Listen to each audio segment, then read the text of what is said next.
Hello everyone. तो आज की इस वीडियो से हम एक नई सीरीज स्टार्ट करने जा रहे हैं जिसका नाम है निगेन फुशिन, एडवेंचरर जिन्हें इंसानियत पे भरोसा नहीं है। हाँ, यही इस सीरीज का पूरा नाम है। ये एक एडवेंचर एक्शन फैंटेसी एनिमे है।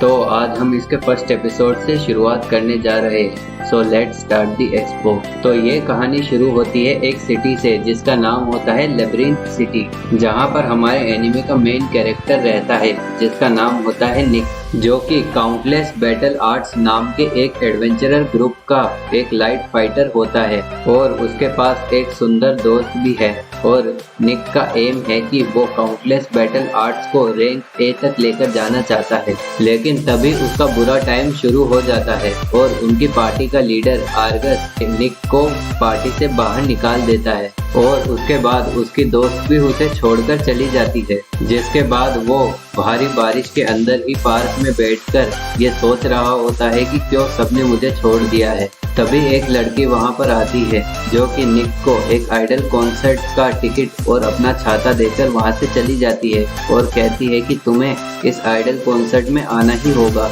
जिसके बाद वो उस कॉन्सर्ट में जाता है और आगाटे का बिल्कुल बड़ा वाला फैन बन जाता है। उसके बाद अगले दिन वो एडवेंचर गिल्ड में जाता है ताकि वो एक नई पार्टी बना सके, लेकिन जैसे ही वो एक आदमी से बात करने की कोशिश करता है तभी उसे आर्गस की कही हुई बात याद आती है कि वो एक एडवेंचरर बनने के लिए लायक नहीं है।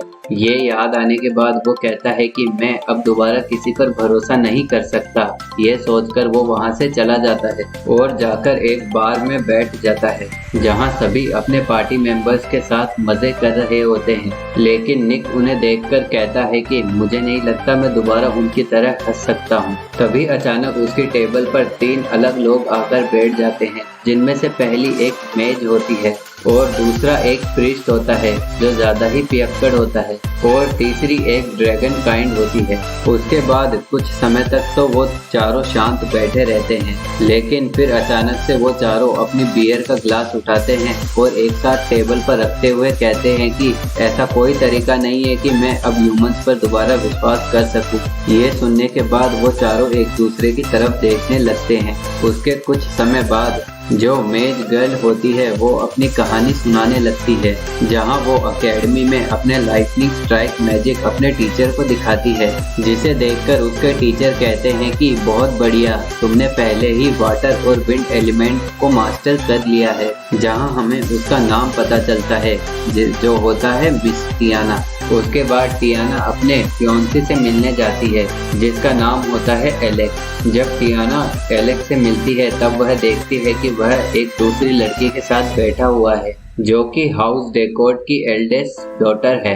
तभी अचानक से एलेक्स टियाना से कहता है कि तुमने लेनी को एकेडमी में बहुत ज्यादा परेशान किया है, जिस पर लेनी कहती है कि उसने टीचर्स को भी अपने जाल में फंसा लिया है। तो टियाना जवाब देती है कि तुम सिर्फ मेरी ही नहीं बल्कि पूरी एकेडमी की इंसल्ट कर रहे हो। जिस पर एलेक्स कहता है कि टीचर्स पहले से ही शक के दायरे में हैं बच्चों से पैसे लेने के लिए, और अब मैं ये और नहीं कर सकता। टियाना, तुम हमेशा से ऐसी ही थी, हमेशा अपने मैजिक की बड़ाई करती रहती थी और मेरी तरफ नीचा देखती थी और कहती थी कि मैं ये सब तुम्हारे लिए ही तो कर रही हूँ। एलेक्स, तुम्हें तो ये भी पता नहीं होगा कि लोग मेरा कितना मजाक उड़ाते थे जब तुम एकेडमी में टॉप आती थी। मेरे फादर और पता नहीं कितने लोगों ने मुझसे कितनी उम्मीदें लगा रखी थी, लेकिन मैं खुद की ही फियोंसी से पीछे रह जाता था और इसलिए मैं हमारी एंगेजमेंट तोड़ता हूँ। जिसके बाद टियाना अपनी एकेडमी छोड़कर लेब्रिंथ सिटी में एक घर लेकर रहने के लिए आ जाती है।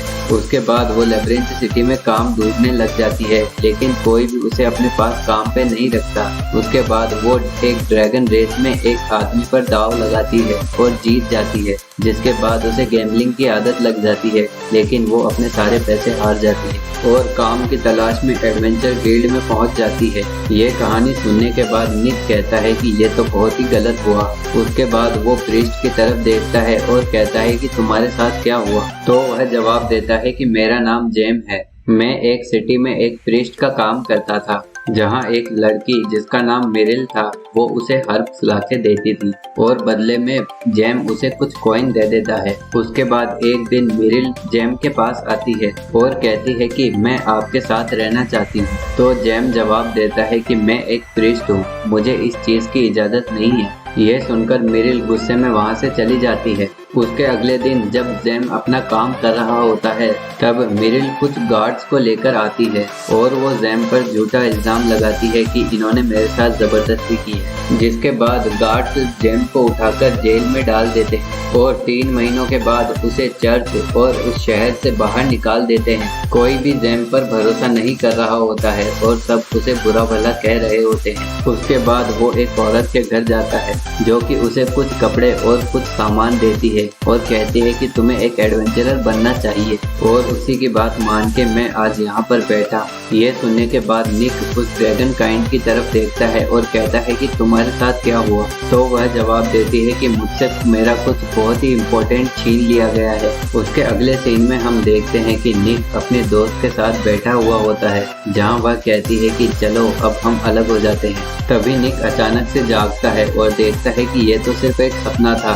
उसके बाद जब निक उठता है तो वो देखता है कि वो तीनों लोग उसके साथ ही एक ही कमरे में रह रहे होते हैं और निक उन्हें उठाकर कहता है कि अब अगर तुम्हारा हो गया हो तो तुम सब अपने घर चले जाओ। तो टियाना जवाब देती है कि ये मेरा घर है, अगर किसी को जाना है तो वो तुम हो। उसके बाद वो तीनों जा ही रहे होते हैं कि तभी निक को अचानक से एक ख्याल आता है और वो सबसे कहता है कि क्या तुम लोग ऐसे ही जीने वाले हो? अगर हम फिर से अपने अपने रास्ते चले गए तो क्या हमारी लाइफ इससे बेटर हो जाएगी? हमने अपने सारे पैसे आइडल्स और गैम्बलिंग में खर्च कर दिए हैं, किसे पता कल तक हमारे सर पर छत रहेगी भी या नहीं। इसीलिए भले ही हम चारों किसी पर भी भरोसा ना करते हो, लेकिन क्या तुम मेरे साथ एक पार्टी बनाना चाहोगे?